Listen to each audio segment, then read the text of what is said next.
Hey love muffins, it's me Keisha aka Color Me Pynk, and I'm here with this week's All Tea All Shade Baddies West Season 3 Episode 1 review. Let's get right into it. Season premiere begins with Natalie, her husband, sitting down and chopping it up on the West Coast with her mom and her aunt, and they break down the cast of baddies for this season. Now, Mama and Auntie seem like they bout it and rowdy, even though they are of the Caucasian persuasion, but none of that matters to them. Auntie, I believe her name was Dina, was really down with the get down. So Natalie starts to break down the cast, and from last season, we have back Roly Poly, Scotty the Body, as well as Krishan. Then we're introduced to Miss Cat. She's from Philly, where my girl Sharita is. I'm gonna see if I can find out any tea on her. She is from the Bad Girls franchise. I don't remember her. Maybe she was on there in like the last few seasons of the show where I think I kind of fell off, but she's a part of the cast. She is an entrepreneur. She has several boutiques or whatever, and she's about getting her coin. Gorgeous girl, really pretty. We have Lo London from Alabama. She is from the Bad Girls franchise. I do remember Lo. I remember the season she was on, and I think she knew how to bang, if I'm not mistaken. I think I liked her when she was on Bad Girls Club too as well. Stunner Girl, who is a rapper. She's been in the Clinker or whatever. She's on the show. Even before the show started, you know, she was all over the blogs while filming because she was getting into it with the other girls. You know, she says that she is a millionaire. I don't know how true that is, but okay, girl, you know, she's pretty, you know. Then we have Razor, who cuts men and women's hair. She's heavily tatted, as you can see. She was in the Clinker for 2 years. Pretty girl. She seems like she has fairly a good head on her shoulders, but you just never know with these chicks, child. We also have Biggie. She was from the Baddies West auditions. She is Dominican. She is an event planner, and I can't wait for y'all to hear my imitation of her voice, child. Cause woo Lord. This time, Natalie has decided to have a DJ on board with them to keep the ones and twos going. So we're introduced to DJ Sky from Baltimore, Be More in the house, and she is Krishan's bestie. So Krishan has somebody that, you know, she is down with, that's her homegirl with her, and Natalie and her husband were like, okay, great, we have somebody to babysit her this time around. And lastly, we have Tommy Lee from Love and Hip Hop Atlanta. She might be the oldest or second oldest person on this show. I believe she's older than everybody. She could literally be these girls' mama, but she is on the show, child, doing what she does best, turning the look and starting mess. This is a great platform for her. So before hitting the road, the ladies get together to do their photo shoot and to film the opener for the show. So everybody is in glam, getting their hair and makeup done, taking photos, picking out outfits and everything. And Krishan is missing. She is not with the other girls, and they are noticing that she is nowhere to be found. So the dynamics are already off because it's seeming like Krishan is separating herself from the girls from day one. But she says that as soon as she came in, like the vibe was weird because everyone was just staring at her and stuff. And I'm like, were they staring at you or were you in your head? I think that after season 2 of the show, that it did kind of go to Krishan's head that she was like the star of the show or whatever. And yes, she had a lot of great moments from season 2. She was a breakout star for, I guess you want to say, negative reasons. But, girl, there's a million of you. There's a million of you out there that are willing to fight and make a fool of themselves. So I don't think that she should get that cocky with it. So, Stunner Girl goes to speak to Natalie, and she sees who she calls grandma, meaning Tommy. Now she has a problem with Tommy because at the Baddies audition, she got into it with Sookie, and she said that Tommy jumped in and snuck her from behind and threw a drink on her. Now, when production played the flashback from the auditions, Tommy did throw a drink at her, And they showed her walk down, but they didn't show her putting her hands on Stunner Girl. But I did see a clip where it looked like she might have tried to, like, pop her in the back of the head, but they didn't show it. So I don't know. But she did try to, like I said, throw a drink on her, which was no bueno. She ain't had no business doing that. Whatever was going on between Stunner and Suki had nothing to do with Tommy. Tommy was, of course, inebriated that day. That does not give it an excuse, because once again, she's old enough to be all of these girls' mama at the end of the day. So when Stunner sees her, she immediately runs up on Tommy and throws a drink on her and attacks her. She runs up on her, grabs Tommy's hair, drags her across the floor, child. Security comes over trying to break it up. Somebody ended up falling on the floor, child. I was like, am I watching America's Funniest Home Videos? What is going on? Security then ends up letting go of Tommy. Tommy ends up slipping and falling on the floor. The girl is able to get at her again and grab her hair and stuff. It is just a melee. It is just a mess. A whole mess. Razor in her confessional feels like Stunner was being unprofessional because, wrong place, wrong time. They trying to get stuff done, and this halted productions. I agree, it wasn't the best place to do this at. But when you ready and you won't go, sometimes you just gotta let stuff loose, I guess, child. She said when it was up and it was stuck and it was on site, child. So, Christian feels like Tommy was caught off guard by Stunner. She didn't really appreciate that. She went over to help Tommy up or whatever. Tommy says her foot was bleeding. She's going off on production because she feels like security had 3 people on her and only 1 person on the other girl, and escorted her out like she wasn't the one that was attacked. Now, I would have been mad too, because like, why do y'all got all of these people on me and I was the one being attacked? Like, what's up? Like, come on now. So Tommy is going off on production, telling them to keep their hands off her. And if they touch her, she gonna touch them. She getting all up in the dude's face. Y'all know when Tommy get to yelling and stuff, them veins get to popping in her neck and in her forehead. And child, I wasn't even there and I was scared.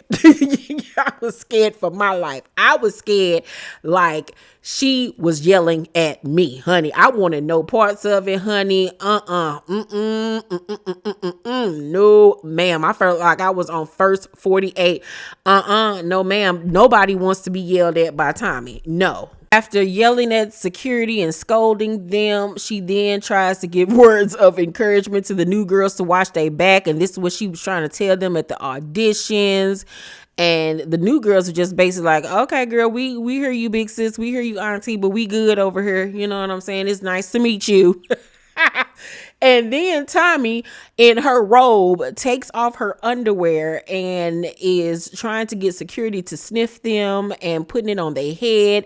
She's even doing this to production. This poor white man was running away from her. He was not laughing. He was not here for it. Like, girl, you cannot be going around doing it. That man could file charges against you for, actual assault. Like, you cannot be doing that. There is a such thing called Me Too, ma'am. You cannot be doing that. It doesn't matter that this is Zeus. Like, have you lost your mind, Tommy? Girl, what are you doing? Then she challenges the other girls to take off their underwear to prove that, they got, good smelling, punani. And it's just like, what is going on? She's like, ask him, I've been wearing these panties all day and this smells great. Can y'all do that? And I'm like, oh my God, what am I watching? A Vagisil commercial or Baddies West? What is happening, Jesus? So because of the altercation, production is shut down that day. Some of the girls weren't even able to get their photos and stuff taken. So it is a bust and everybody is upset. The following day, girls are outside of the hotel and they're about to head to the first baddie's house. But Krishan is a no-show, Tommy is a no-show, and Stunner is a no-show. So the other girls are kind of getting annoyed because once again, Krishan is not involving herself with the other cast members. She even goes as far as to call Rolly. Rolly puts her on speakerphone, and Krishan basically gives out a bulletin that, you know, she ain't got no beef with nobody, she ain't got no static, she's not there to be fighting, you know, just don't come for her because she ain't on that TV type stuff.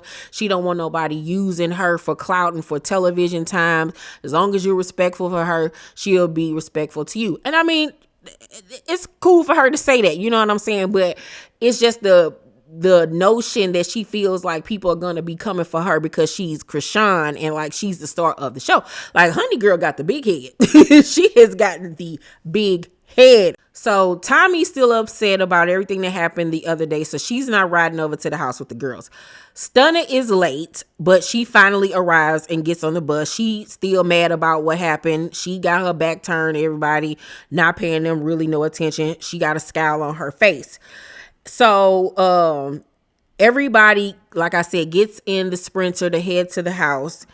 And Lo was like, you know, I got rushed to be here today. I got rushed to be ready. I feel like everybody should be here. She might have side deals going on, but like we all got stuff going on, talking about Krishan. And Biggie decides to voice her opinion and was like, when you're a businesswoman, a lot of things tie in. Lo was like, okay, girl, we all got things to do. We all got work. That don't mean nothing. And I agree with London. Like, we all got things to do. We all made a commitment, though, however, to be on this show. And you need to participate and not separate yourself from everybody. Like, what is the point? So at some point, the girls start cheering and drinking and stuff. Stunna still sitting there in the front seat with her lip poked out, child. And Miss Cat was like, you know, hopefully in Vegas, I can put together some things for us. So Biggie was like, you put parties together? And Cat was like, for the last 10 years, girl, yeah. So Biggie was like, so you're a promoter? And Cat was like, no, but I do promote events, yes. Huh? What?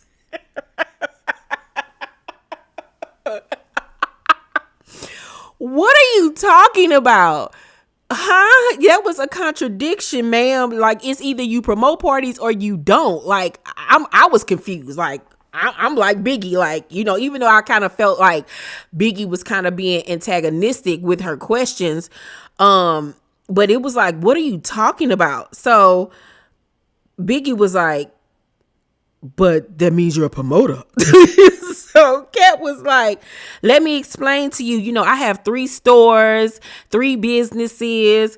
And Biggie was like, no, I'm not talking about the club shit. I'm talking about, are you a promoter? Because I am an event planner. That's my thing. So at this point, it's giving me very much that she was asking those questions because she was trying to make it clear, like, I'm the event planner, I'm the event coordinator, I don't want nobody stepping on my toes, I'm gonna create beef with you because you were supposed to be a promoter. Like, it was giving beef regardless. Like, Biggie was trying to start something with Miss Cat. Even though Miss Cat's answers were all over the place, it was very much given, like, I'm going to start a stupid beef with you over nothing. So Lo then directs her attention to Stunna and was like, you know, why was you so turned up yesterday that you was throwing drinks on people? And Stunna was like, she threw a drink on me. So Lo was like, did he hit you? She was like, I don't give a F if it didn't. She intended and she tried, so don't attempt to do nothing. So everybody, you know, laughing. And here go Biggie once again having to add her 2 cents. Talking about some, Baddie knows about some timing. There's a time and a place for everything. So Stunna was like, so I don't care about none of that.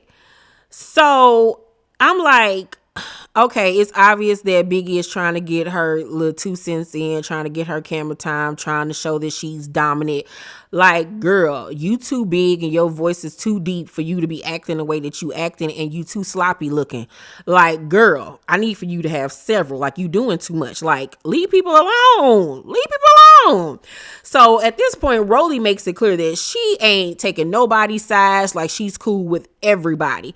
So Biggie was like, I'm not on nobody's side, but the way she handled it professionally after everything popped off, at the end of the day, there's a time and a place for everything. So Stunna was like, you can't tell somebody how to feel and when to fight. And I agree, like that's that girl feelings. If she felt like she wanted to run up, she wanted to run up. I mean, look at the type of show y'all on. Ain't none of this professional. Let's keep it all the way a buck. Yes, if this was in a different environment, I would 100% agree with you, Biggie. It is unprofessional, but y'all are on Baddies, child. All of this is unprofessional. So Biggie was like, it don't matter, and watch your mouth, cause B. So Stunner was like, mind your effing business. Every time somebody talk, you talking. Every effing time. Shut the F up. Clout chasing bit. And I was like, ooh, ooh, ooh, ooh, ooh, ooh. It's going down. It's going down tonight. Tonight is going down. It's going down tonight. Tonight is gonna go down. I was like, okay, Stunner, do not care how big or small you are. She is with the ish, okay? So Biggie decides to get up, so who the F are you? Who the F are you? You don't want this problem. You don't want this problem. So Low switches seats because she like, if some pop off, ain't nobody about to hit me. So Biggie like, you're tight, B. You're tight, B. Go take that D-I-C-K-B. So Stunner like, what you take? I don't take nothing. You B-I-T-C-H's that take D all day. That's all you do. You ran down. You look mad old, B. You look mad old, B. So Stunner like, in her confessional, you ain't nothing to flex, girl. You look like a man and you sound like a man. So Biggie was like, you keep trying to tie down that dusty ass wig. Stunner was like, look at you, dusty from head to toe, B. That Shein you got on. So Biggie was like, this is custom made from my brand, B. This is custom made. You ain't got nothing on me. You ain't got nothing on me. So then Stunner calls her a Mexican. And what's her name? Biggie was like, no, I'm Dominican. I'm not no Mexican. Adios pamporios. 1, 2, 3, 4, 5, 6, 7, 8, 9, 10, okay? Okay? Chalupa. Nacho. Lueve, okay? Buenos dios. Arroz con pollo. Rice and peas.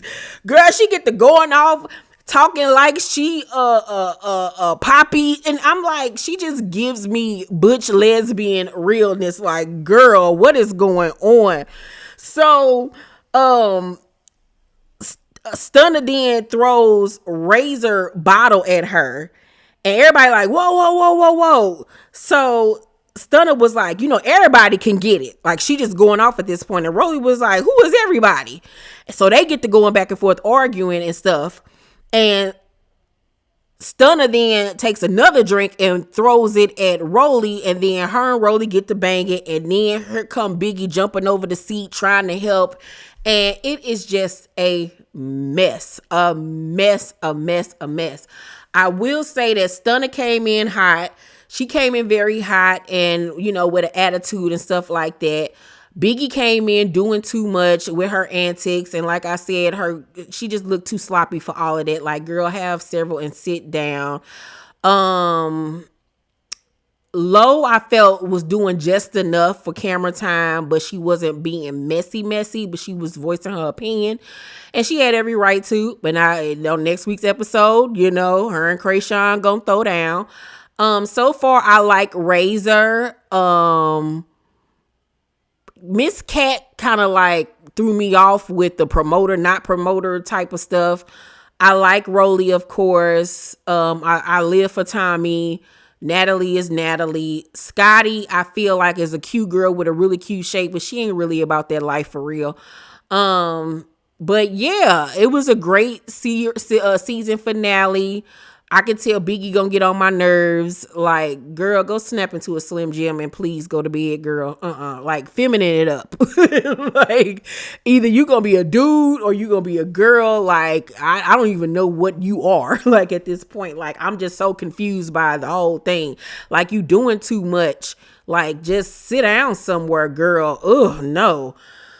People like her really, and then she was acting like a dude, and it's just like, do you want to sleep with her? Like, what are you doing? Like, I just did not understand. Like, it was not a good look. Y'all let me know what y'all thought about Baddies season 3 season premiere. Overall, I'll give it an A. It was full of ratchetness, what we're here for. Let's talk down below in the comment section. Make sure to thumbs up this video, like and subscribe, hit that notification bell button. I love you guys, and I'll see you on the next video. Bye.